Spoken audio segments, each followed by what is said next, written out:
Saudara-saudaraku yang dirahmati Allah, kita berbicara cinta. Apa sih cinta? C-I-N-T-A, cinta. Makan tuh cinta. Apa sih cinta? Hanya 5 huruf sebetulnya, tapi membawa pengaruh yang sangat dahsyat sekali di dalam kehidupan kita, Karena cinta orang menjadi sukses, karena cinta orang menjadi mulia, karena cinta orang menjadi terhormat, karena cinta juga orang bisa menjadi gila, cinta orang bisa membuat patah hati, kemudian gara-gara cinta juga kehidupan seseorang menjadi berantakan. Tetapi sebetulnya apa sih cinta yang sesungguhnya itu? Nah, kita berbicara tentang cinta nih. Kali ini temanya agak berbeda. Jadi cinta itu kalau menurut orang yang lagi berbulan madu, cinta itu indah, gitu kan? Kalau lagi orang yang patah hati, cinta itu menyakitkan. Nah, pernahkah teman-teman merasakan cinta yang menyakitkan atau cinta yang membahagiakan? Ya pasti pernah. Teman-teman sekalian rahmati Allah, ingat film Titanic, itu kan? Betapa mereka saling mencintai dan akhirnya mereka harus berpisah. Sampai segitunya, ya, sampai segitunya ketika sang laki-laki akan tenggelam mengucapkan kamu harus bertahan, kamu harus bertahan, kamu harus bertahan, dan seterusnya. Akhirnya yang laki-laki juga meninggal dunia. Kemudian teman-teman kita lihat di Taj Mahal India, ada masjid, ya, ada Taj Mahal itu berdiri juga atas dasar cinta, karena itu dibuat oleh di masa itu, bahwa ketika istrinya meninggal dunia, dia menginginkan sebuah kuburan yang berbeda dengan yang lainnya. Akhirnya berdirilah Taj Mahal yang di setiap keramiknya, teman-teman kalau pernah ke sana, di setiap keramiknya terukir nama kekasihnya. Begitu juga dengan kisah Roro Jonggrang, bisa membangun 1000 candi dalam waktu semalam, gitu kan? Cinta kepada seorang wanita yang bernama Bandung Bondowoso, karena cinta membuat candi 1000 dalam waktu 1 malam, gitu kan? Kemudian kisah Laila Majnun yang karena ditinggal meninggal, akhirnya Laila kemudian menjadi stres, gitu kan? Pasangannya menjadi stres. Dia tidur di kuburan kekasihnya. Tapi sampai seberapakah cinta itu bisa bertahan? Nah, teman-teman sekalian rahmati Allah, saya ingin mengajak lagi berkisah dulu. Ada seorang teman, dia begitu cinta kepada anaknya, dia begitu sayang kepada anaknya. Bahkan ketika bertemu pun yang dikatakan, saya Pak Ustadz kerja lembur, pergi pagi, pulang sore, semua demi anak-anak saya, semua demi buah hati saya nggak apa-apa, capek, gitu kan. Ada juga yang beralasan, saya karena kecintaan saya kepada istri Pak Ustadz, istri saya suruh nggak capek-capek, biarin dia di rumah, saya aja yang kerja banting tulang, saya nafkahi mereka. Betul begitu. Kemudian cinta kepada pasangan, cinta kepada mobil, kepada benda, dan lain sebagainya, cinta kepada jabatan, dan lain sebagainya. Nah, teman-teman sekalian rahmati Allah, sekarang kita kembali kepada konsep kehidupan kita sebagai manusia. Wa ma khalaqtul jinna wal insa illa liya'budun. Tidak aku menciptakan, kata Allah, bangsa jin dan manusia kecuali untuk beribadah kepadaku. Jadi dibingkai dalam sebuah makna, di sebuah nama, yaitu cinta, maka akan menjadi sesuatu yang lebih indah. Begitu. Teman-teman yang dirahmati Allah, kalau seandainya kita cinta kepada anak kita etos kerjanya tinggi, bekerjanya giat, kemudian kita motivasinya tinggi, pantang menyerah. Tapi lihatlah ketika tiba-tiba anak itu diambil oleh Allah Subhanahu wa taala pada saat kita cinta-cintanya kepada mereka. Bukankah kita merasa drop? Manusiawi, gitu kan? Cinta kepada istri, begitu cinta-cintanya sedang bersemi, semakin bertambah, kemudian Allah angkat. Bukankah ada sebuah kekecewaan, ada patah hati? Wajar, gitu kan? Begitu juga ketika kita cinta kepada mobil kita, rumah kita, kebun kita, tanah kita, jabatan kita, pangkat kita, kekayaan kita, dan lain sebagainya. Kalau itu dijadikan sebuah motivasi utama ketika kita kehilangan hal-hal yang kita cintai tersebut, bukankah kita juga akan merasa sesek, merasa kecewa, dan lain sebagainya? Teman-teman yang dirahmati Allah, ketika kita berbicara ini, ketika teman-teman mencintai segala sesuatu lebih daripada porsinya, lebih dari kadarnya, maka yang ada ketika itu berpisah, maka akan menyebabkan sakit hati, kemudian patah hati, patah semangat, gak punya motivasi, hidupnya lemah, lunglai dalam waktu yang cukup sangat lama. Begitu. Ketika kita berbicara cinta kepada anak kita meninggal, bukankah kita sudah tidak bisa berbuat apa-apa, yang ada hanya lemes? Nah, itu yang saya maksud. Maka teman-teman kembali kepada konsep wa ma khalaqtul jinna wal insa illa liya'budun adalah segala sesuatu yang kita cintai, segala sesuatu yang kita laksanakan didasarkan atas kecintaan kepada Allah sebagai nilai ibadah kepada Allah Subhanahu wa taala. Yang lainnya tadi niatkan pada poin 2, 3, 4 dan seterusnya. Bahaya teman-teman. Bahaya jika seandainya kecintaan teman-teman kepada anak, kepada istri, kepada suami, kepada jabatan, pangkat, kekayaan, dan lain sebagainya melebihi cintanya kepada Allah, cintanya kepada nabinya, cintanya berjihad dan berjuang di jalannya, maka tunggulah saat kehancurannya. Allah masukkan itu, pesan itu ke dalam Al-Quran, gitu kan? Jika seandainya jika seandainya apa yang kamu usahakan, jika seandainya ayah, ibumu, saudaramu, harta yang kau usahakan, perniagaan yang engkau usahakan lebih kamu cintai daripada Allah, daripada Rasulullah, daripada jihad di jalannya, maka tunggu saat kehancurannya. Maka teman-teman, kecintaan seperti itu ada di nomor 4, 5 dan seterusnya. Karena bahaya. Itu kan? Karena bahaya.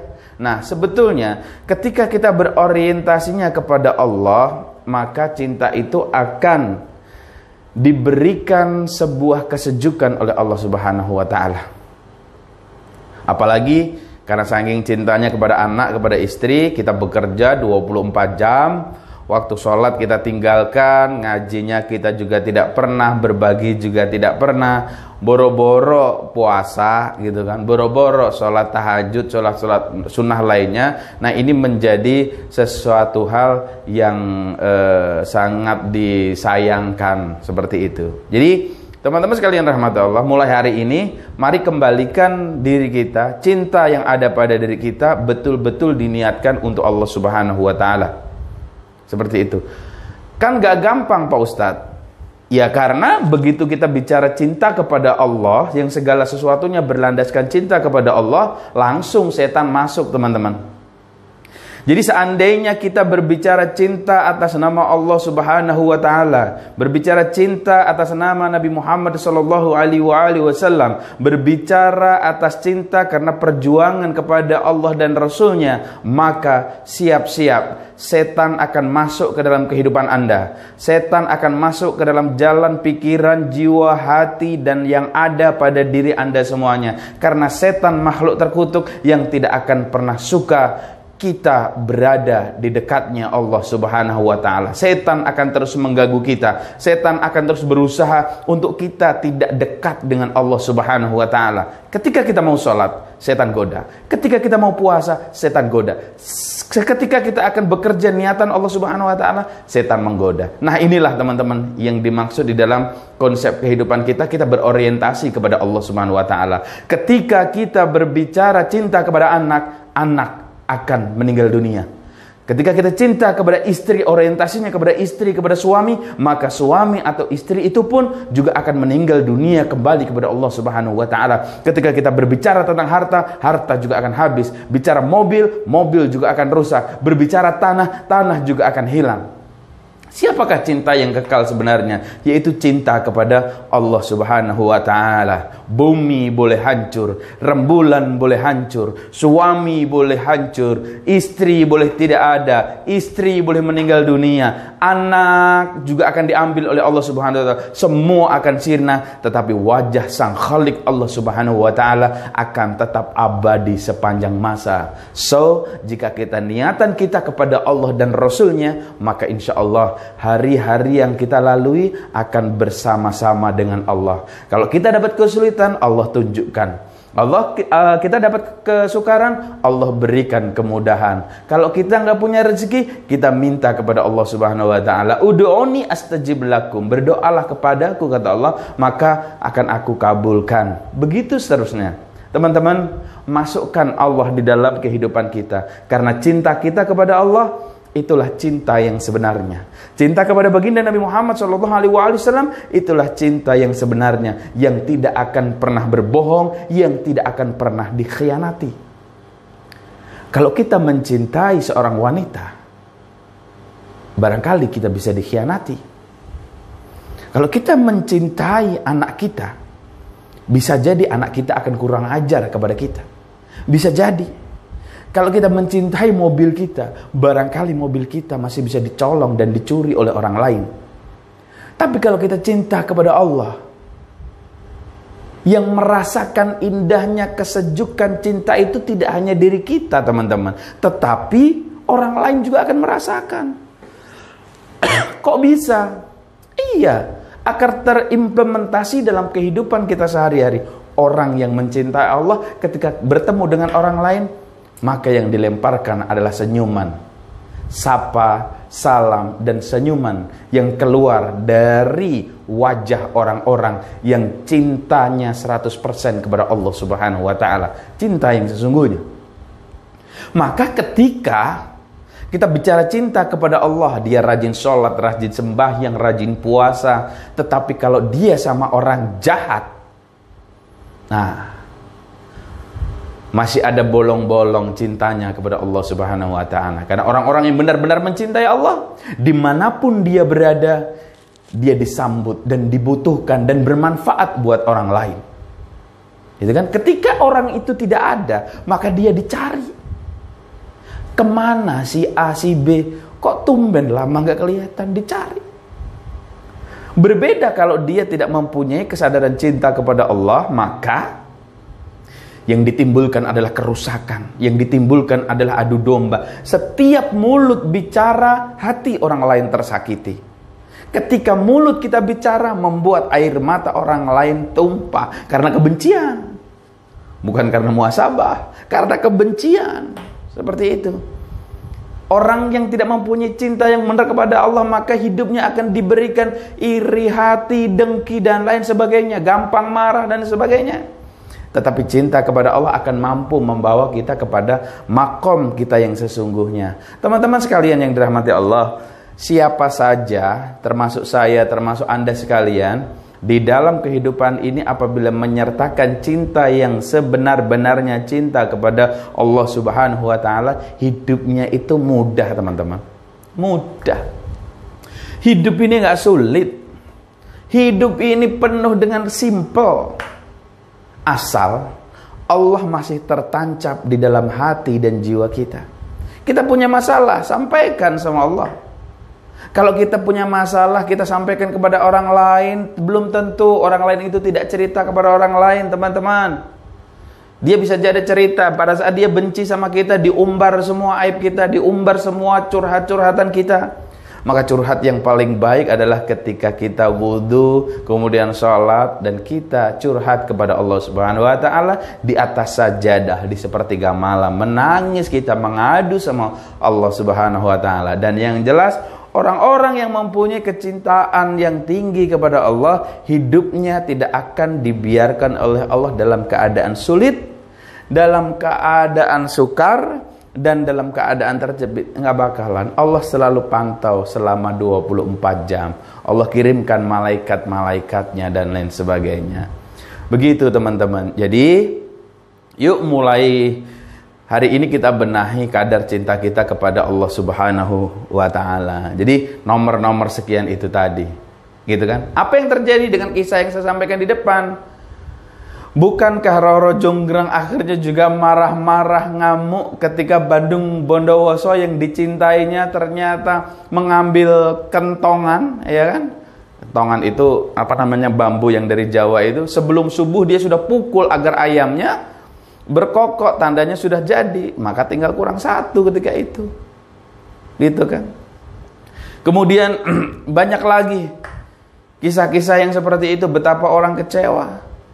Cinta kepada pasangan yang tidak didasari cinta karena Allah. Apa yang terjadi teman-teman?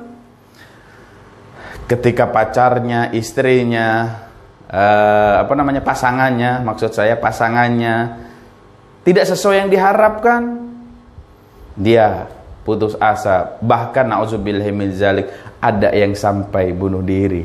Na'udzubillahi min zalik. Teman-teman, jangan dilakukan seperti itu, ya. Nah, jadi teman-teman, kalau kita memang benar-benar cinta sama Allah, ya, satu yang mesti kita kerjakan, laksanakan perintah Allah dengan sebaik-baiknya, dengan sebenar-benarnya, dan tinggalkan larangan-larangan Allah Subhanahu wa Ta'ala mutlak. Pak Ustadz, saya cinta sama Allah tapi saya belum bisa berhenti berjudi. Berhenti, gitu kan? Kalau kita cinta kepada Allah, maka berhenti. Nah, ini teman-teman yang dirahmati Allah. Jadi, ketika kita bicara tentang Allah, maka bicara tentang cinta, bicara tentang sayang, ketulusan, kejujuran, maka akan indah. Coba teman-teman lihat, bukankah orang-orang yang dekat dengan Allah Subhanahu wa Ta'ala hidupnya enak? Apa mereka tidak punya masalah, Pak Ustadz? Punya.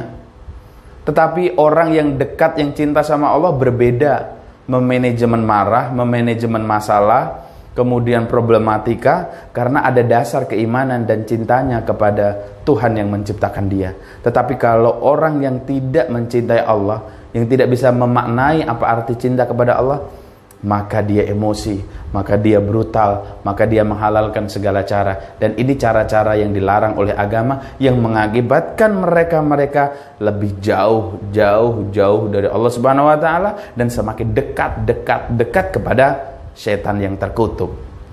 Begitu teman-teman yang dirahmati Allah. Bukankah hidup ini Allah cuma menuntut satu hal, dan kemudian nanti akan dipenuhi semua kebutuhan kita di dalam kehidupan kita, gitu kan? Di dalam yang terkenal dengan ayat 1000 dinar, gitu kan? Ayat 1000 dinar, bahwa Allah hanya menuntut kita, kalau engkau pengen dimurahkan rezekinya, maka berimanlah kepada Allah. Kalau kau ingin dimudahkan masalahmu, maka dekati Allah. Berimanlah kepada Allah. Kalau engkau ingin diberikan rezeki yang tanpa disangka-sangka, maka berimanlah kepada Allah Subhanahu wa Ta'ala. Itu ayat 1000 dinar. At-Tolak ayat 2 dan 3. Wa yataqillaha yaj'al lahu makhraja wa yarzuqhu min haitsu la yahtasib wa may yatawakkal 'alallah fahuwa hasbuh. Jadi kalau pengen hidup kita enak, diberkahi oleh Allah, dapat masalah diselesaikan oleh Allah, dapat kesukaran, diberikan jalan keluar, solusi yang diridhai Allah, kita diberikan rezeki yang tiada disangka-sangka, kemudian juga hidup kita dipantau oleh Allah, maka berimanlah kepada Allah Subhanahu wa Ta'ala, maka hidup akan indah. Boleh kita mencintai anak kita, tapi jangan lebih cintanya kepada anak kita melebihi cinta kepada Allah Subhanahu wa Ta'ala. Boleh kita mencintai istri kita, tapi jangan sampai kecintaan kepada istri, kepada suami melebihi cintamu kepada Allah Subhanahu wa Ta'ala. Karena dikatakan bahwa orang-orang seperti itu akan tinggal menunggu saat kehancurannya. Seperti itu teman-teman. Bagaimana sih kita mencintai anak? Bagaimana sih kita mencintai suami? Bagaimana sih kita mencintai istri pada porsinya? Satu contoh, ketika panggilan azan berkumandang, saling mengingatkan, sudah azan, ambil air wudhu, kemudian sholat berjamaah di masjid. Seorang istri harus rewel ketika suaminya tidak pernah pergi ke masjid, ya kan? Seorang istri harus rewel ketika suaminya tidak pernah datang ke masjid. Seorang istri juga harus rewel ketika sudah seminggu tidak mendengar lantunan ayat-ayat suci Al-Quran dari mulut suaminya. Seorang pasangan juga harus rewel ketika beberapa hari tidak bersedekah dan lain sebagainya. Seorang istri juga sangat rewel. Kenapa sih suamiku tidak pernah mau sholat subuh berjamaah di masjid? Sehingga ada kontrol, ada tuntutan, saling menuntut kepada yang baik-baik. Bukankah dulu saat pernikahan kita dituntut untuk kembali kepada kehidupan rumah tangga yang islami, yang saling menjaga, yang berorientasi cinta kepada Allah Subhanahu wa taala. Teman-teman sekalian yang dirahmati Allah. Jadi cinta yang bisa memaknai dengan arti kata yang sebenarnya, dia akan menemukan kebahagiaan. Bayangkan kalau ada cinta, ya kan? Ada cinta, kemudian terjadi pertengkaran, orang yang tidak beriman pecah seperti itu. Dalam satu kasus juga dalam sebuah cerita juga dijelaskan bahwa ketika orang ingin berkunjung ke rumahnya sahabatnya, ada 3 orang yang bernama kaya, cinta, sama sukses. Yang dipilih yang mana? Orang yang memikirkan kaya, dia akan manggil kaya untuk bisa masuk ke dalam rumahnya. Kenapa? Karena di dalam paradigma pikiran mereka, otak mereka yang dipikir hanya cinta, hanya kaya. Pokoknya aku kaya, bagaimanapun caranya, pokoknya aku kaya. Proyek-proyek semuanya masuk, kemudian suap sana sini, sogok sana sini, dan lain sebagainya. Terus kalau pengen ujiannya adalah pengen kehidupannya menjadi sukses, ya dia panggil sukses.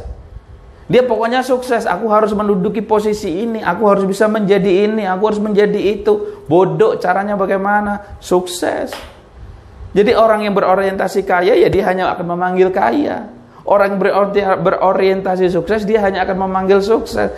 Tetapi kalau orang yang berorientasi kepada kaya, kepada sukses, kepada dunia, kepada akhirat, kepada kebahagiaan, kepada kedamaian, ya, ketentraman, maka dia akan panggil cinta. Bukankah cinta yang akan menjadi barometer kita ketika kita akan berbuat yang dilanggar, ketika kita akan berbuat tetapi perbuatan itu melenceng dari ajaran cinta kita kepada Allah Subhanahu wa taala, ada rem. Maka ketika kita memanggil cinta, menggunakan cinta, sukses dan kaya itu menjadi bagian dari cinta itu sendiri. Nggak mungkin teman-teman orang sukses tapi dia nggak cinta dengan apa yang dia lakukan. It is impossible. Nggak mungkin. Kemudian dia menjadi kaya pada saat dia tidak cinta kepada apa yang dia usahakan. Nggak mungkin juga. Mustahil. Satu contoh, seorang peternak ayam untungnya sudah beratusan juta dalam sebulan. Apakah mungkin dengan penghasilan yang seperti itu dia tidak cinta kepada peternakan ayam? Nggak mungkin. Seorang pelukis yang lukisannya dibayar mahal oleh orang, apakah mungkin kalau tidak ada kecintaan kepada seni lukisnya dia akan bisa menggambar seindah dan sebagus itu? Nggak mungkin, gitu kan? Kemudian kalau orang menduduki sebuah rumah karena kecintaannya rumah yang bagus, yang mewah, apakah dia nggak suka tinggal di rumah itu? Suka, artinya ada cinta, dia tinggal di rumah itu. Nah, cinta yang saya sebutkan barusan ini kan adalah dalam waktu short time, waktu yang pendek. Cinta yang sebenarnya bagaimana? Ketika kita menjadi peternakan ayam, kita ingat sama Allah. oh iya Allah berikan ini sebagai hadiah, sebagai syukur, sebagai nikmat, sebagai sesuatu yang membahagiakan buat diriku. Maka dia ingat ada zakat, ada berbagi, ada kemudian dia suka menolong orang lain.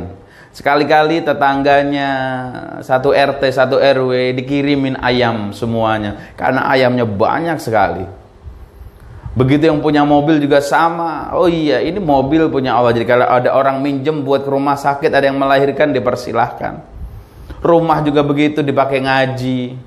Undang orang-orang untuk makan bersama, tasyakuran, berdoa bersama, taklim di rumahnya.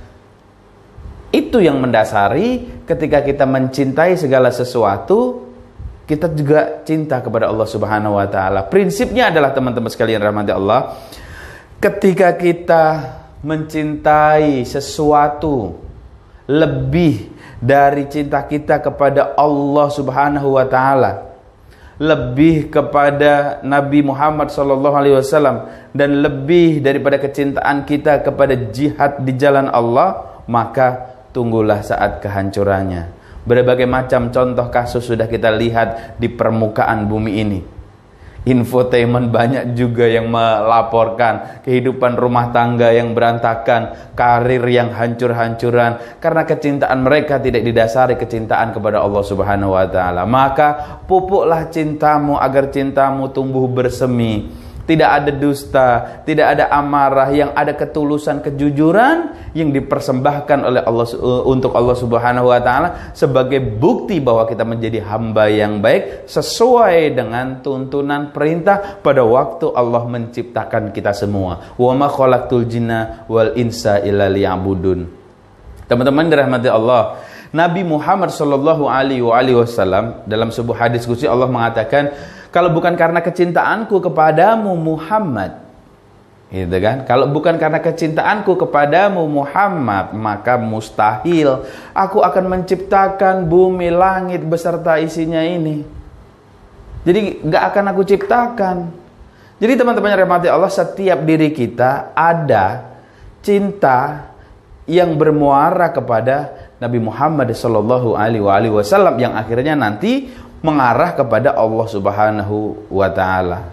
Seperti itu. Allah katakan di dalam Al-Qur'an, "Qul in kuntum tuhibbunallaha fattabi'uni yuhibbukumullahu wa yaghfir lakum dzunubakum wallahu ghafurur rahim." Kalau kau benar-benar mencintai Allah, cinta lagi kan? Kalau kau benar-benar mencintai Allah, ada unsur cinta ini. Kalau kau benar-benar mencintai Allah, maka ikuti Muhammad. Ikuti Muhammad. Maka Allah akan mengampunimu dan Allah akan memuliakan dirimu. Cinta lagi, dan cinta. Maka teman-teman yang dirahmati Allah, sisa umur hidup kita ini yuk gunakan kecintaan kita, pupuk cinta kita kepada Allah Subhanahu wa taala. Dengan apa? Dengan sholat 5 waktu jangan sampai lupa. Sholat 5 waktu jangan sampai lupa. Ya, apalagi yang umurnya sudah 30 tahun, 40 tahun, tambahin deh sholat-sholat sunnahnya. Sholat sunnah rawatib ya, qobliyah dan ba'diyah, sholat sunnah duha, tahajud, sholat sunnah taubat, dan lain sebagainya. Tambahin, jangan hanya standar. Ya, syukur-syukur ke masjid berjamaah. Gitu kan, itulah cara untuk memupuk cinta kita kepada Allah Subhanahu wa taala. Yang kedua, baca Quran setiap hari. Jangan pernah hari kita terlewati tanpa pernah membaca Al-Quran. Teman-teman, kadang buat muhasabah barangkali kita ini lupa karena saking lamanya nggak ngaji, terakhir kali naruh Al-Quran di mana juga nggak tahu. Malah yang lebih parah lagi, sebuah keluarga Islam Muslim ngakunya cinta Allah, cinta Rasulullah, cinta jihad di jalannya, tetapi di rumahnya tidak ada Al-Quran. Na'udzubillahi min zalik. Seperti itu. Jadi yang kedua, baca Quran, gitu ya teman-teman ya. Kemudian yang ketiga teman-teman ya, jangan lupa kita selalu berbagi, bersedekah, karena ada hak orang lain di dalam rezeki yang diberikan Allah Subhanahu wa taala. Semakin kita banyak berbagi, Allah semakin sayang. Semakin kita berbagi, Allah semakin cinta. Dan semakin itu pula Allah akan semakin lipat gandakan rezeki, kemudian keberkahan, barokah yang ada pada diri kita. Rezeki kita tambah banyak, berlipat-lipat. Gitu kan? Yang keempat, teman-teman sekalian rahmati Allah, semua yang kita lakukan tanpa terkecuali, ya, semua yang kita lakukan tanpa terkecuali, niatkan untuk ibadah kepada Allah Subhanahu wa Ta'ala. Bekerja, niatkan ibadah. Gotong royong, niatkan ibadah. Kemudian membersihkan rumah, niatkan ibadah. Membersihkan jalan, niatkan ibadah. Mengajari anak-anak, niatkan ibadah. Seperti itu. Jadi semuanya ada Allah yang hadir dalam diri kita. Yang terakhir, teman-teman sekalian rahmati Allah, kalau memang benar-benar kita mencintai Allah, jangan kecewakan Allah, ya, jangan kecewakan Allah. Emang Allah bisa kecewa, Pak Ustadz? Pada substansinya, maksudnya Allah itu, pada diri kita itu, teman-teman, jangan mengecewakan Allah. Kita ini sudah dibuat sesempurna mungkin. Rezeki sudah dikasih, anak dikasih sehat, suami istri dikasih sehat, keluarga dikasih rezeki yang banyak. Kok iya masih pelit berbagi sama orang lain? Kok iya masih berani sama orang tua?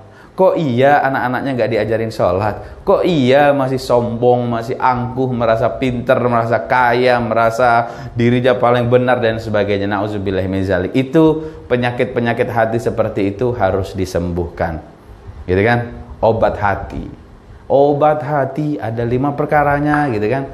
Baca Quran dan maknanya, kumpul dengan orang-orang soleh, sholat malam dirikanlah, kemudian zakat dan lain sebagainya. Nah, teman-teman sekalian rahmat Allah, cinta kepada Allah akan membawa pengaruh positif dalam kehidupan kita.